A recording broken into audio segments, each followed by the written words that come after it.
Oke, Assalamualaikum warahmatullahi wabarakatuh. Sambil menunggu yang lain join, kita mulai saja untuk pertemuan ke-10. Nah, ini tadi kita sudah belajar tentang analisis semiotika sampai teori-teori dan yang lain-lainnya, bapak buku panjang dari beberapa buku. Nah, bagaimana pula contoh penerapan analisis semiotika itu dari beberapa jurnal yang Bapak ambil, umpamanya tentang analisis semiotika logo Brodo Purwerdi, media sosial Twitter, itu studi analisis semiotika Roland Bathers. Kemudian ada analisis semiotika representasi kecantikan pada iklan Pantene, total di make care 10 kertin tuh kalau bahasa Inggrisnya, versi Ralinsa di media televisi. Kemudian meme di media sosial, analisis semiotik, meme Haji Lulung, ini dulu nih, ini perseteruan dengan Ahok. Kemudian analisis semiotika pesan ajakan bersedekah sebagai perwujudan komunikasi persuasif dalam media film. Dan kemudian juga ada analisis semiotika Roland Barthes konsep kekerasan dalam film Jerat to Brandal. Jerat to Brandal ya. Jadi untuk analisis semiotika logo Brodo Brother Brothers ini, nah ini contohnya nanti kita melihat jurnal yang isi jurnal refreshnya. Nah, ini ya. Oke. Ah, ini analisis semiotika logo.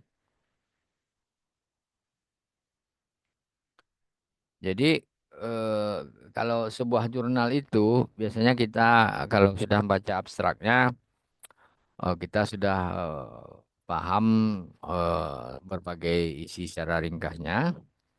Jadi seiring berkembangnya dunia periklanan, jadi peran logo. Jadi logo ini juga bagian dari analisis teks ini. Logo sesuatu itu kan sebuah teks. Jadi ada maknanya. Kita mulai untuk menganalisis itu cocoknya dilakukan dengan analisis semiotika. Jadi tujuan penelitian kalau oleh yang penulis jurnal ini Canditra Sultanata, banyak nih dari Universitas Pembangunan Nasional Veteran Jakarta ini.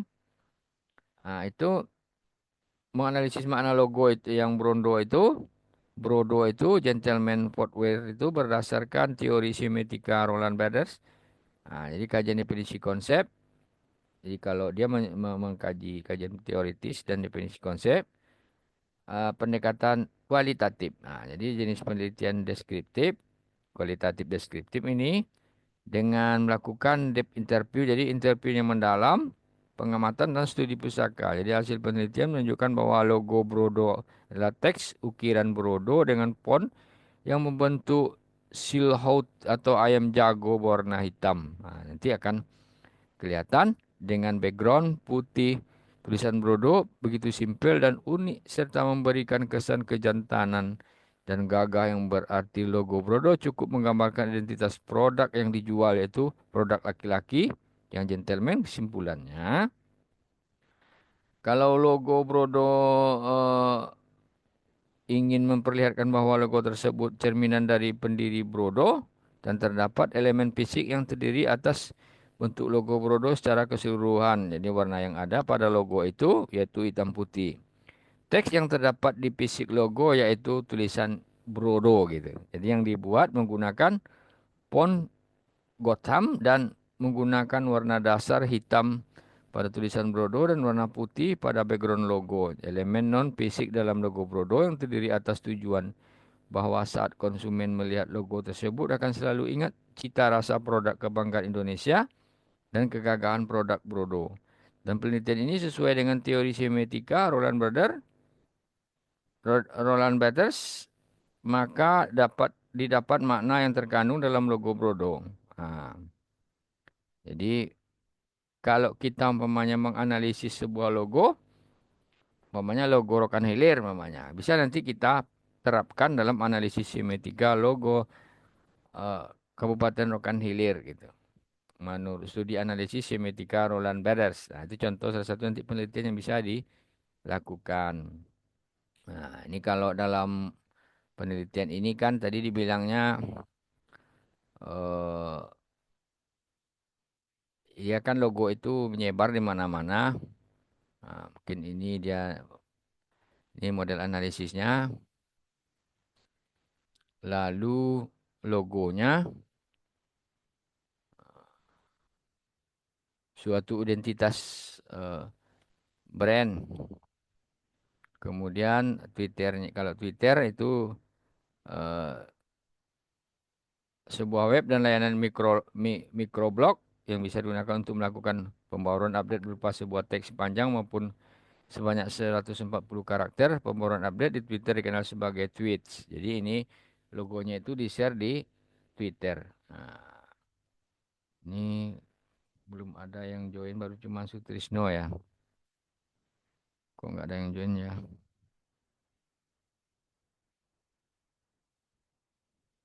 Kemudian ini yang dimaksud logo itu. Nah, ini teks logo pada logo Brodo ini dia barangnya. Jadi sumbernya dari Google ini. Jadi tulisannya huruf B gitu, Brodo gitu. B-nya kayak bulat gini, R-nya melingkar kayak gini, ini O-nya sini satu, huruf D-nya gini, O-nya kayak gini ya. Jadi semacam kayak bentuk yang kayak bentuk memang ayam jago memang.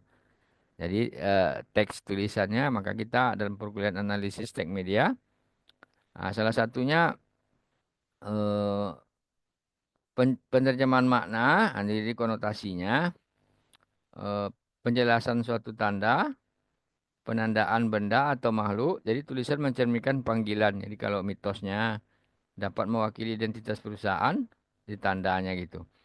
Jadi kalau kayak berbagai logo perusahaan kayak bank-bank itu kan ada kayak BRI lain lagi, BRI gitu umpamanya, BNI.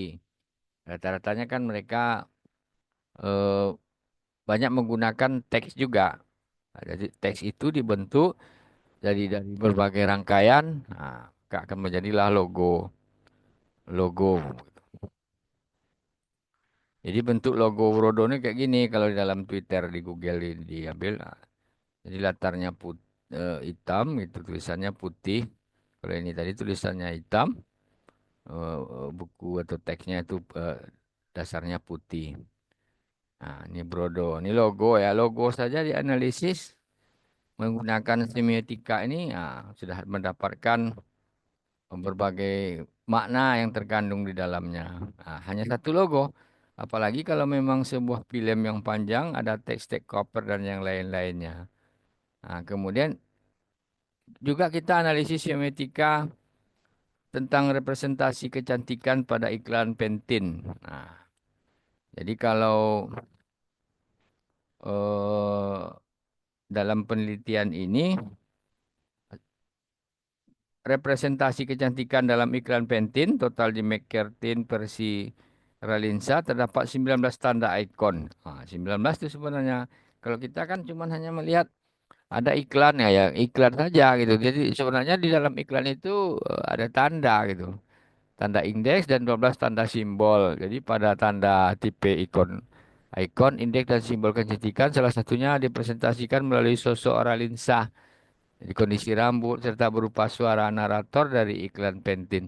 Jadi kalau memang orang yang dijadikan eh, bintang iklannya rambutnya tidak bagus, Bapak rasa itu tidak mungkin. Tentu pengiklan juga mencari oh memang rambut orang yang sudah bagus sebenarnya mungkin ya. Nah, ditambah tadi ada teks narasi ada yang membuat iklan itu menjadi lebih bagus iklannya. Jadi teori semiotikanya kalau dalam jurnal ini jurnal karangan Kristiani Marta Sebayang ya. Di jurnal ilmu komunikasi di SIP Unmul. Nah, kayak gini dia.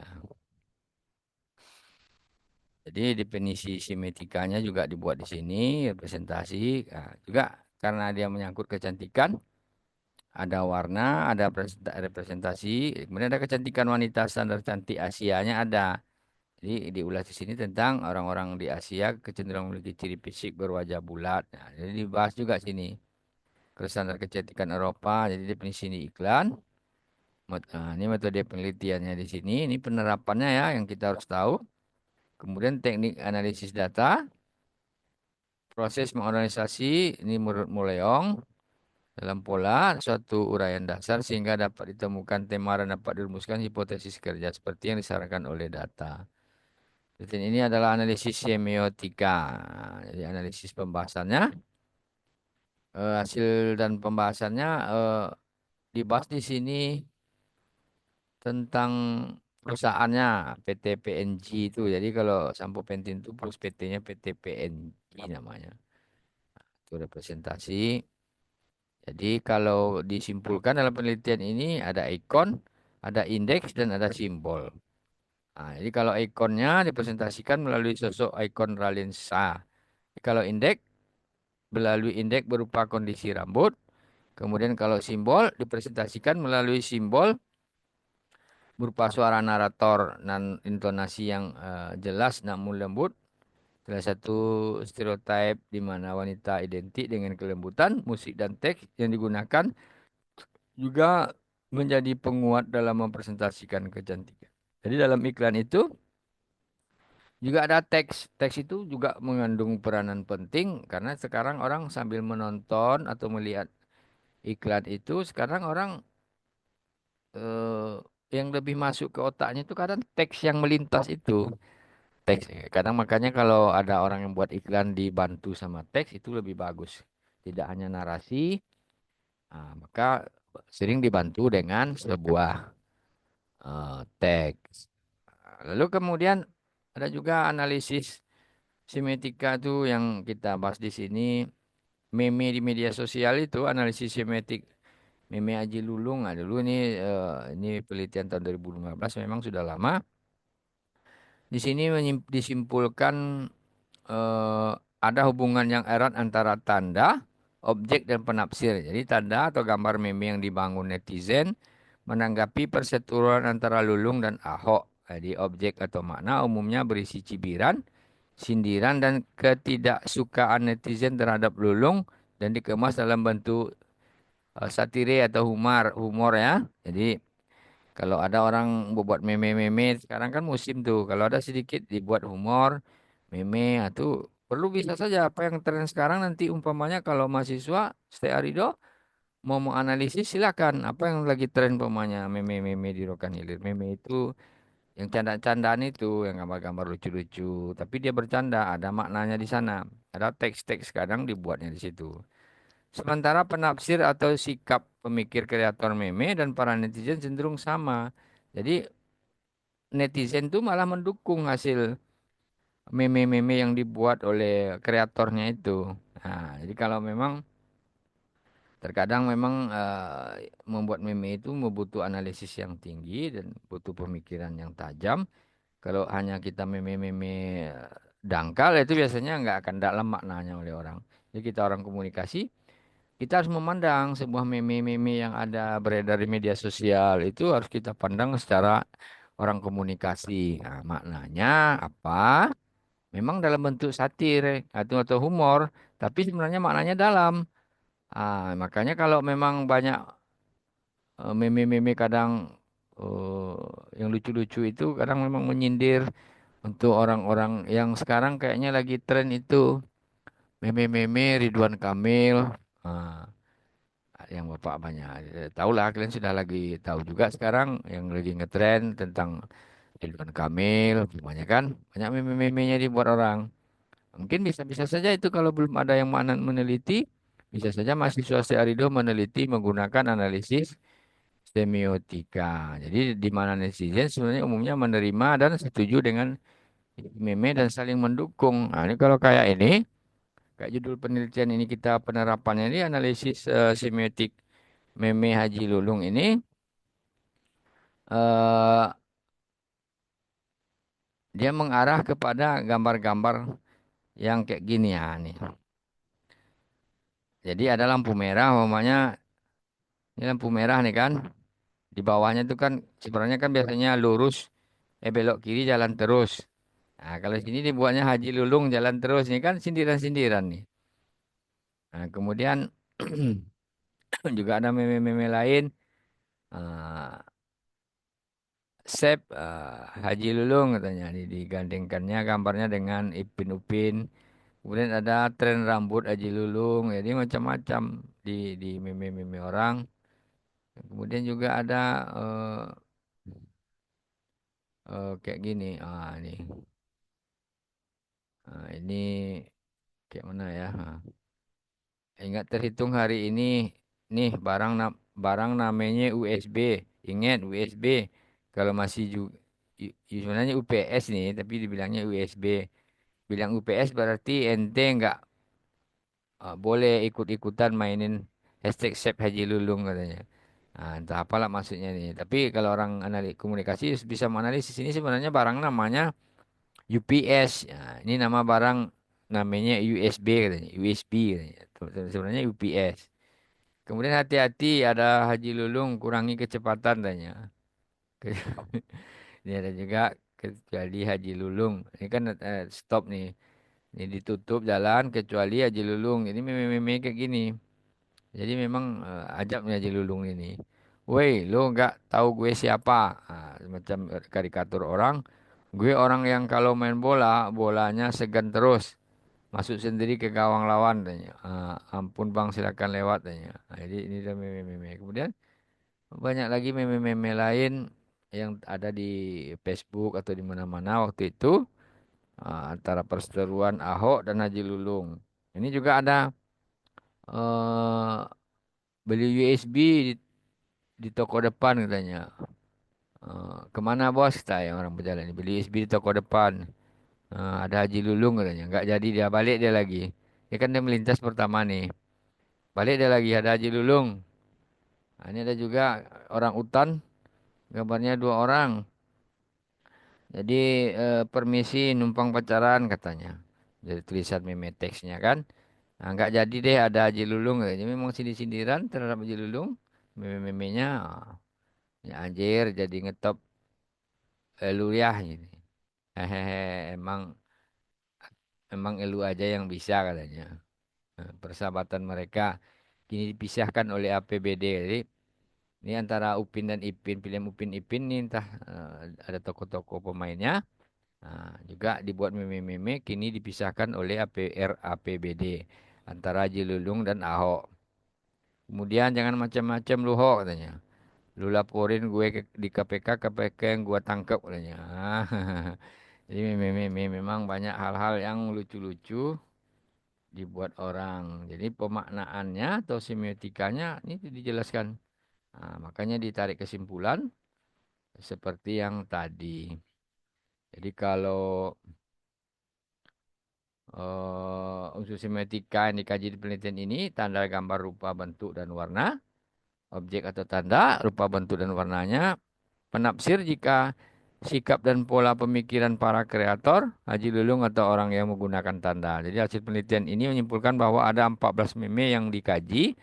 Unsur tanda atau gambar yang paling dominan adalah gambar diri sosok Haji Lulung. Lulung dan seterunya Ahok. Gambar Mail, tokoh serial kartun asal Malaysia, Upin dan Ipin. Gambar orang terkenal dunia, artis, gambar UPS. Nah, jadi kalau UPS itu sebenarnya Universal Supplyable Power Supply itu kalau USB Universal Serial Bus katanya.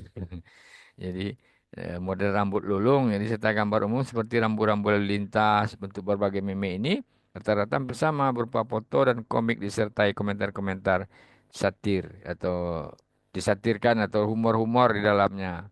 Jadi warna-warna yang digunakan dalam meme ini standar dan tidak berubah dari warna asli foto, khususnya meme komik.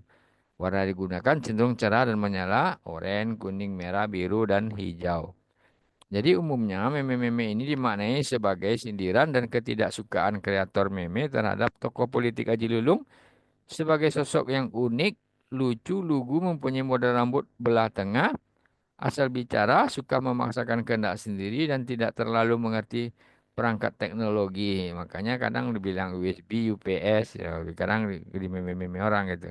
Umumnya meme juga dimaknai tentang perseteruannya dengan Gubernur DKI Jakarta Ahok akibat era PBD DKI Jakarta tahun 2015 ini. Meski kondisi sebenarnya demikian atau bersitegang, para kreator juga membuat meme yang bermakna humor.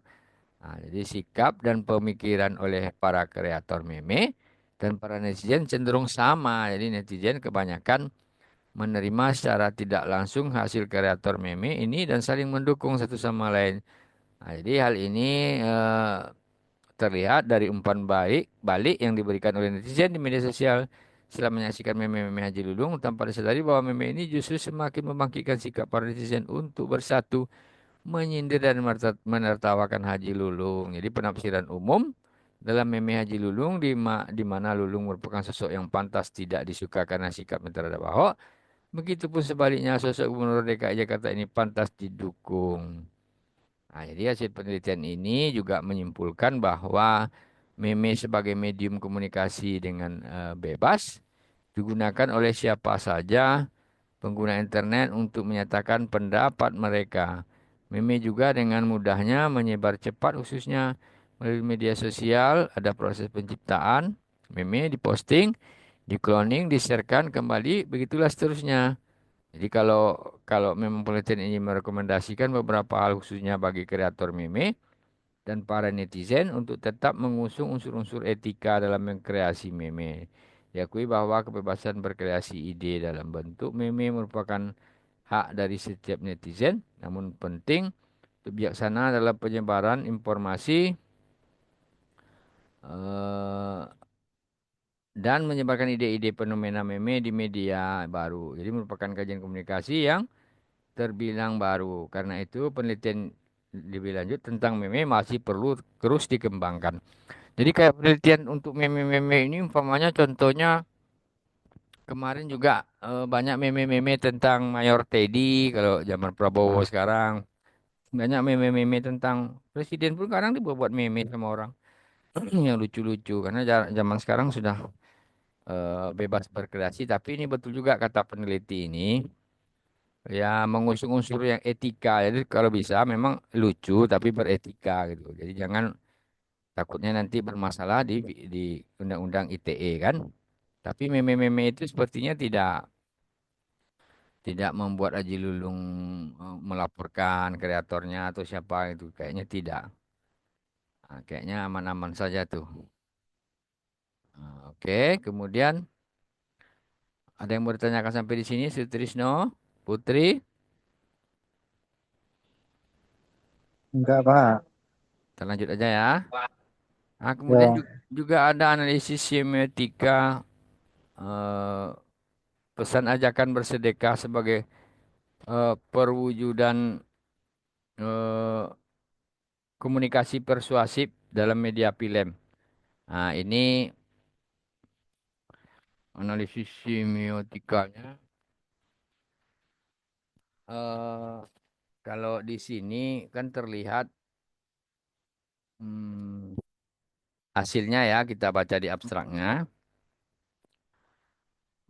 Kalau di sini hasil penelitian menunjukkan bahwa gambaran komunikasi persuasi dipresentasikan melalui tanda denotasi, konotasi, dan mitos, yaitu pada ajakan sedekah menggunakan komunikasi persuasi ya, bukan persuasif ya, dan menggunakan teknik komunikasi persuasi yaitu teknik integrasi dan teknik reward dengan unsur komunikasi persuasi terdiri dari pembujuk, pembujuk media yang digunakan hingga efek yang dicapai. Ketika pengguna teori disonansi kognitif yang digambarkan dalam film adalah keadaan ketidaknyamanan mental dan psikologis yang dialami oleh warga sekitar musola yang atapnya hampir roboh, sementara kemampuan finansial warga setempat sangat minim yang pada akhirnya mencapai keadaan konsonan ketika salah satu warga bersedekah sehingga akhirnya musala bisa diperbaiki sebagai bentuk bekal sedekah untuk kehidupan di padang mahsyar nantinya. Jadi ini kan macam analisis semiotika pesan. Nah, ini bagus nih kalau kita mahasiswa komunikasi penyiaran Islam. Pemanya analisis semiotika pesan ajakan bersedekah memperbaiki musola di bagian barat. Pemanya. Nah, dalam ini kalau persuasi dalam media film gitu kan. Nah, jadi kalau beberapa teorinya itu digunakan metode risetnya, pendekatan kualitatif, kemudian hasil pembahasannya. Jadi ini kan ada semacam analisis semiotika pesan ajakan berseka sebagai perwujudan. Ini tataran pertamanya realitas atau tanda, denotasi, kemudian penanda atau petanda, bentuk, isi. Ini tataran keduanya itu budaya, bentuk, isi, ada konotasi, mitos. Nah, kayak gitu. Ini signifikasi dua tahap Roland Bathers nih yang digunakan dalam analisis ini. Hasil dan pembahasan. Nah, ini jadi sinopsis filmnya. Kalau kalau kita umpamanya ada mau membuat menganalisis sebuah film yang berhubungan dengan ajakan-ajakan bersedekah nih bisa ditiru nanti dan melihat contoh ini untuk analisis Roland Bathers-nya. Roland Bathers ini paling banyak digunakan untuk analisis semiotika. Dan juga ada nanti teks-teksnya kayak mata kuliah kita sekarang analisis teks media. Jadi pada hasil analisis memfokuskan identifikasi tanda pada three order of signification. Nah, ini banyak gambar Kiai Buhori, umpamanya kan. Ah, inilah contoh, umpamanya atap sangat sederhana, sempit sampai susah selonjoran. Nah, jadi kalau minta sumbangan, jadi kalau ini dialog-dialognya, ini verbal ini dialognya verbal. Nah, visualnya ini, nanti ini dialognya kayak Kiai Buhori, kayu-kayunya bukan kayu berkelas namanya juga. Nah, kemudian kameranya itu medium shot. Nah, kayak gini cara buat-buat filmnya kayak gitu. Jadi visualnya ini medium shotnya berarti sedang.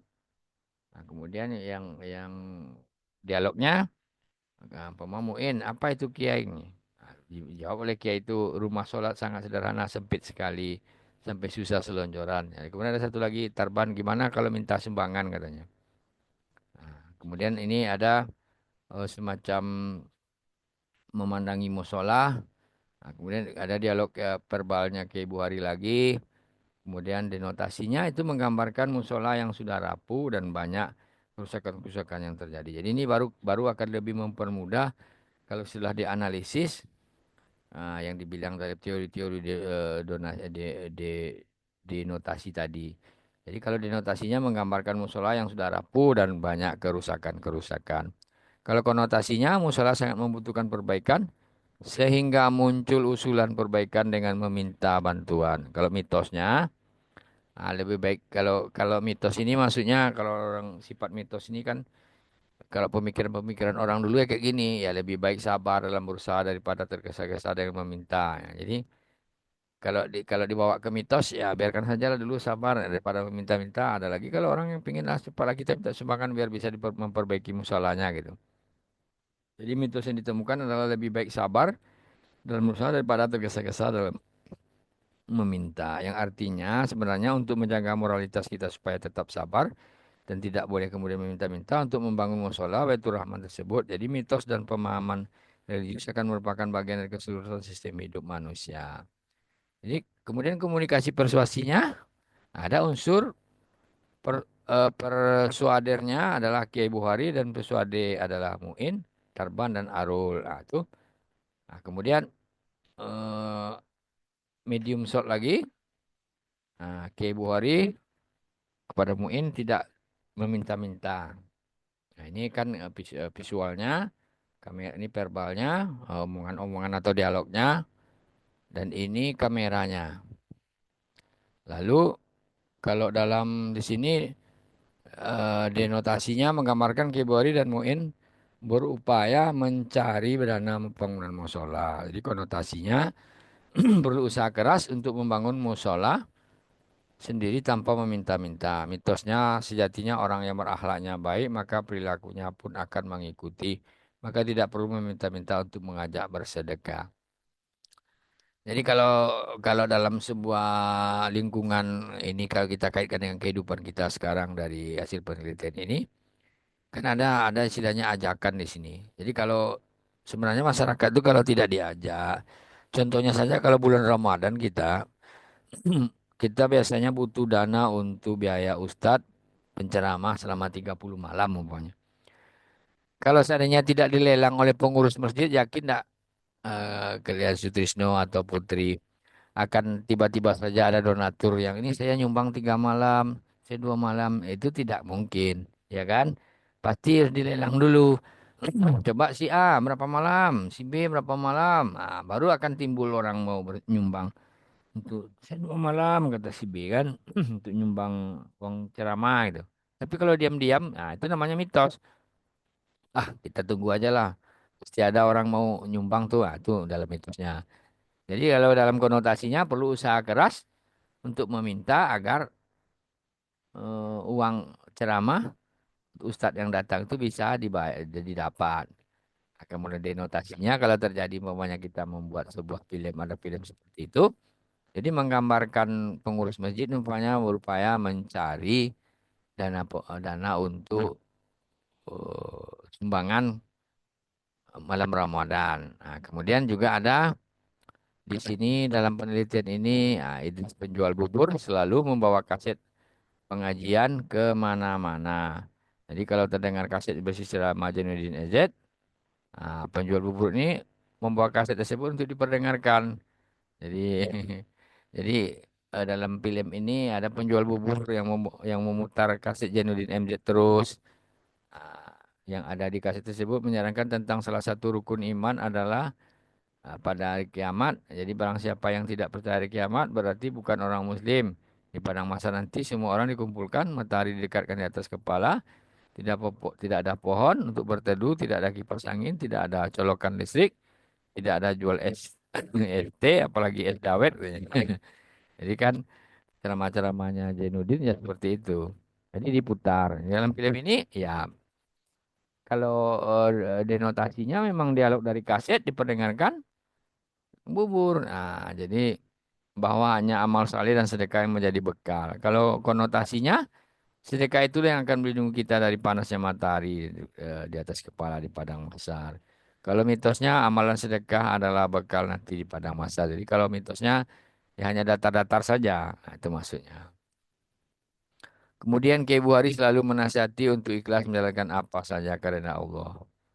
Nah, jadi kalau ada dialognya di sini, kemudian denotasinya, Kang Tarban mengeluhkan kakinya capek dan dagangannya tidak laku. KBRI mengatakan tidak perlu mencari lagu atau tidak jualan, tapi berharap ridho Allah Subhanahu wa taala katanya.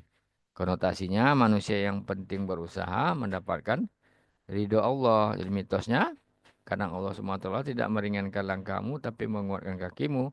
Artinya ini sebenarnya Allah memberikan balasan atas perbuatan baik kita. Kang Tarban tidak merasakan hasilnya dalam berjualan. Jadi kayak gitu. Kemudian obrolan antara Masri, tukang cukur dan Idris yang membicarakan bahwa orang-orang sudah mulai tergerak bersedekah. Jadi Kiai Masri, ah, ini ada juga nanti denotasinya, konotasinya, dan mitosnya. Kemudian ini Arul diam-diam membeli beras tanpa diketahui siapa saja, dan nanti denotasinya membelanjakan hasil jualan, konotasinya bersedekah perlu. Nah, ini juga Sri Kang Terbang menyumbangkan kayu dan sekali dibutuhkan musola. Jadi akhirnya eh,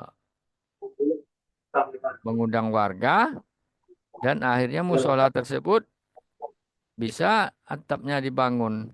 Nah, seperti itu eh, analisis semiotiknya. Jadi ada ajakan untuk membangun musola. Jadi sini ada eh, penampang temuan riset yang teori disonasi kognitifnya. Eh, Kemudian eh, ada actionnya. Actionnya tindakan bersedekah memberi musalah.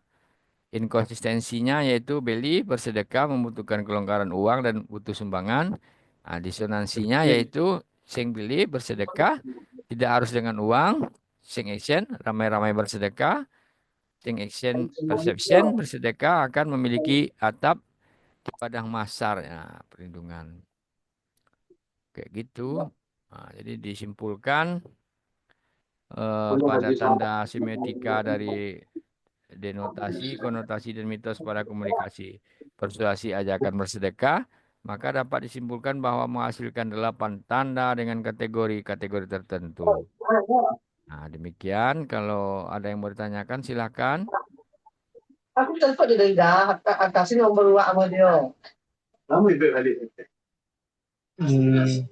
Ada lah Kalau dari ada yang mau ditanyakan, silakan. Oh, ente ya. Oh, yang ada dia ambil ke telepon tuh. nggak ada. Ada yang mau ditanyakan?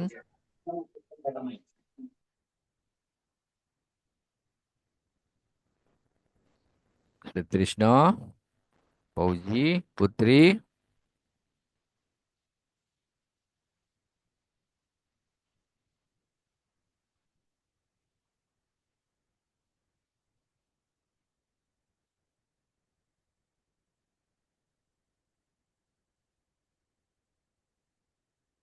Ada bertanyakan sampai di sini.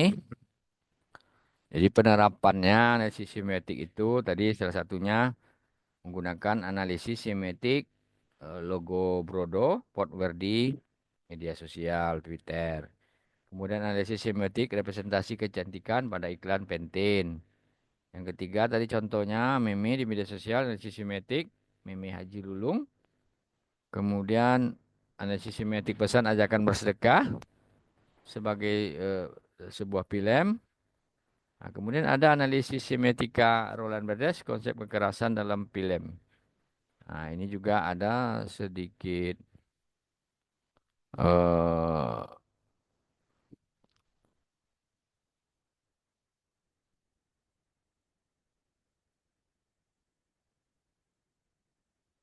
ini kita kembali share.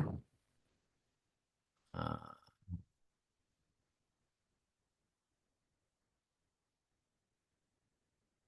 oke.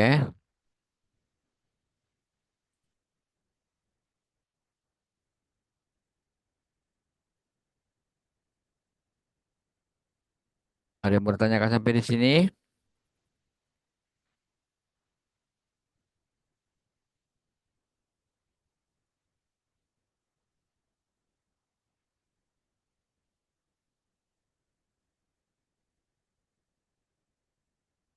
Ini logo tadi.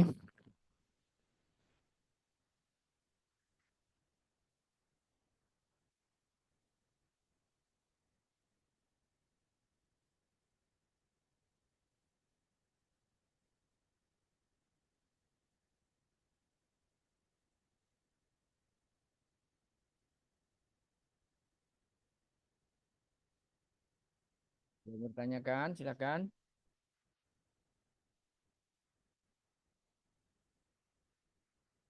Waktunya tinggal 1 menit.